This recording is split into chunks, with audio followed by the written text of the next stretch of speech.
I wore red on the night I slammed headfirst into my destiny. It was the Queen's Gala, the biggest social event of the year. Held at the Ironport Royal Gallery, it was the chance to wear the latest fashions, adorn oneself with glittering jewels, and rub elbows with the rich, the famous, and anyone else lucky enough to be personally invited by Queen Isadora herself. You didn't say no to an invitation to the gala, even if you really, really wanted to. "First lesson of the night," I said. "Pretend you're thrilled to be here." My best friend, Selina Ambrose, had been staring fearfully out the window of our limousine for a small eternity. A succession of beautiful, immaculately dressed people were making their way up the gallery's 30-stone steps, while being photographed by a gauntlet of reporters. Pictures that would immediately hit the newsfeed for the millions of people who could only dream of being here in person. "I don't know how you've done this all these years, Joss," Selina whispered, clutching her tiny beaded handbag like a life preserver. Her normally pale skin had gone nearly translucent with nerves. "All these people judging you, every moment, every move, every flaw." "Judging or admiring?" I said with a shrug. "Here's what you do. Chin up, big smile, pretend everybody's your best friend." "But they're not." "That's why you're pretending," I reminded her. "You mean I should lie?" "Sure, lie, pretend, whatever, use any word you like. The funny thing is, nobody knows the difference. If you look confident, everyone believes you are confident. Trust me on that." "It's all so easy for you." Her brows drew together. "You seem so calm and at ease. Does none of this faze you? Or are you pretending too?" "Constantly," I thought, "and especially tonight." Deep down, I knew I shouldn't have come. But I couldn't let Selina face this gala without support. And here I was. "Practice makes perfect," I said lightly, holding on to my encouraging smile. "Come on, let's go. We're already late.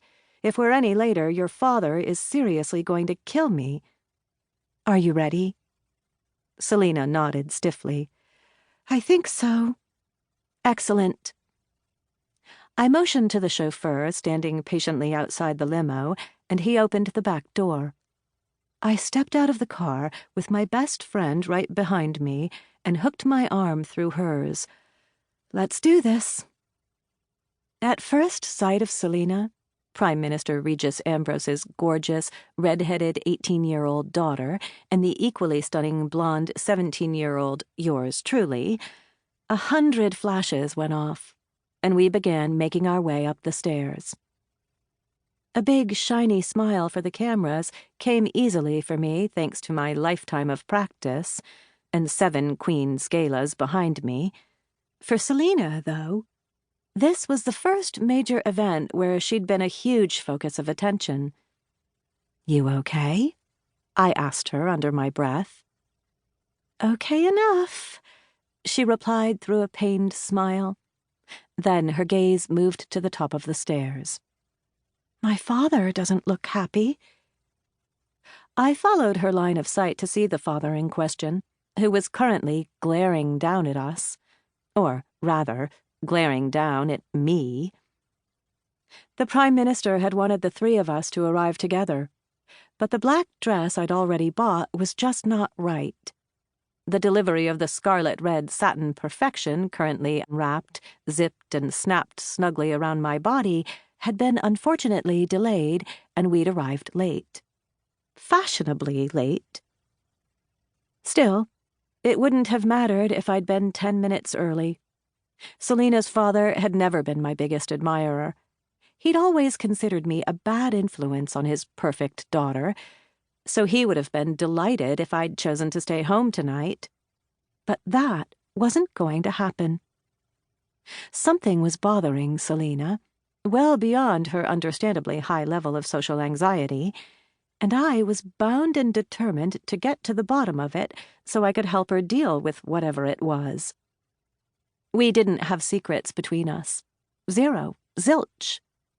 My whole life, I'd always wanted a sibling, and Selina was the closest I'd ever had to one, so if she thought she could hide anything from me, then she'd better think again.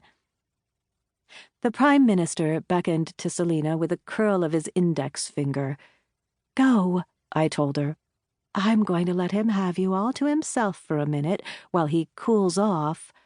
I'm not really in the mood to be scolded about my time management skills."